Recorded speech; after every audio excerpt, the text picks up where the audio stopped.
Бәріңізге сәлем, сүйікті оқырмандарым. Міне бүгін өте ерекше әрі дәмді тауық етінен ыстық тағам дайындайтын боламыз. Ең алдымен тауық етіне тұз, куркума, чеснок, паприка, сұйық май және де қара бұршымды салып жақсылап араластырып шығамын.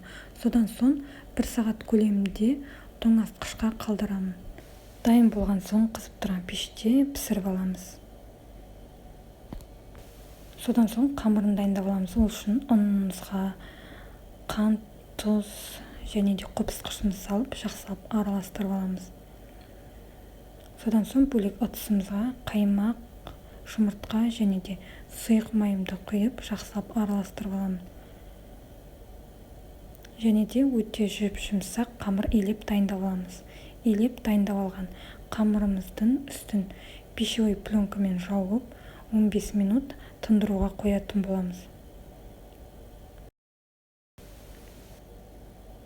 Міне біздің тауық етіміз өте жұмсақ болып пеште пісіп шықты, және де барлығын ұсақтап турап шығамыз.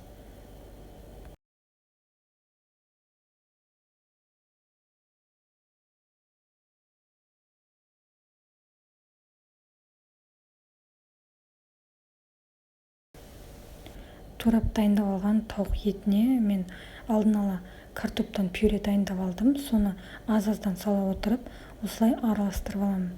Және де үстіне біраз қасық майонезін салып, жақсылап тағы да араластырып аламын. Келесі кезекте қамырымды бірнеше бөліктерге бөліп шығамын. Және де бір-бірлеп ала отырып, қамырымды жақсылап жайып аламын. Содан соң үстіне салмасын салып, жақсылап қамырымды әдемілеп түйіп шығамын. Барлығын дәл осылай жасап шықсаңыздар, өте әдемі болып шығады.